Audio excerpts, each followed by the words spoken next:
If you're going to talk about increasing taxes in a significant way, you'd want to engage the public. If you're talking about a major rezoning that's going to change the face of a neighborhood, you want to engage the public.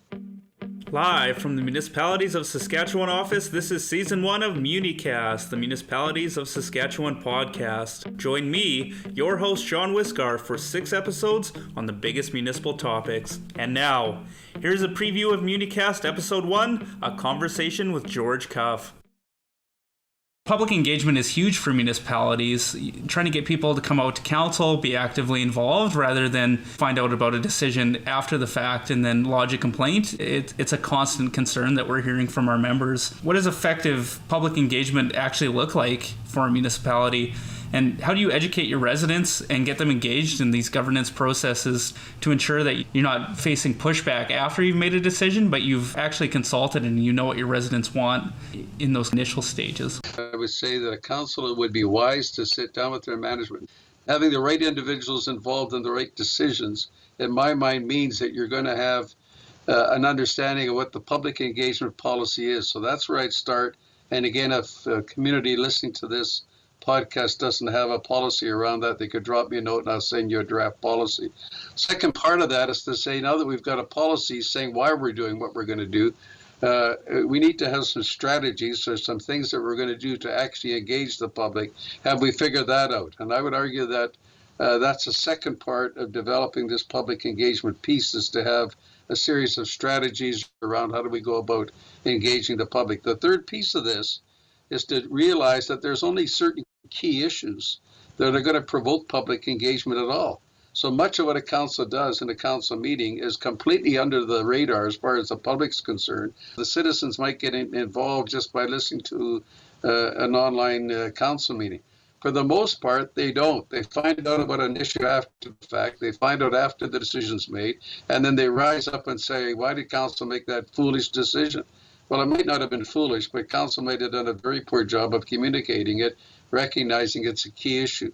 So it takes you to the next piece of this, is figuring out what's a key issue and what isn't.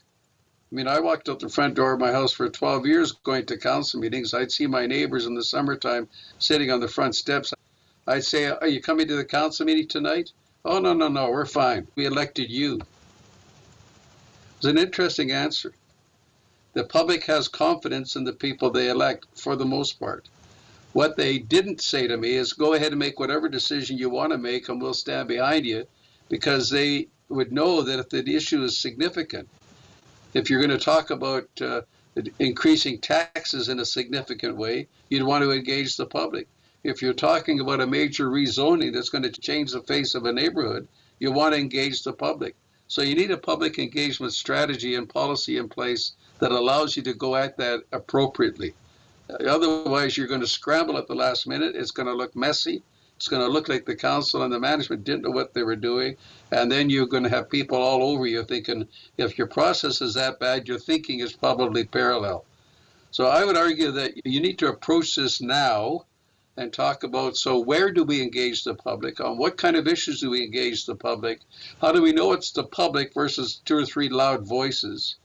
How do we get involved in social media without getting sucked into the noise? How do we use our website to communicate major issues? Those are all pieces of public engagement. Catch the rest of this conversation with George Cuff May 12th on Spotify, Apple Music, Google Podcasts, or YouTube. Season 1 of MuniCast will release new episodes every second Wednesday of the month for the next 6 months. So join us June 9th for a conversation with Todd Schaefer from SPRA on the benefits of recreation. And then, July 14th, Malcolm Eden and I will discuss governance in your municipality. Coming up August 11th, I'm going to be sitting down with SaskTel to discuss the Smart Cities Initiative. September 8th, Lumsden's own Mayor, Brian Matheson, and Lumsden's own CAO, Monica Murkowski, will be joining me to discuss CAO Council relations. We will be finishing off Season 1, October 13th, with Moose Jaw Councillor Crystal Froese and Regina Mayor Sandra Masters to discuss women in politics. There's a lot in store for Season 1 of MuniCast, and we can't wait for you to hear it.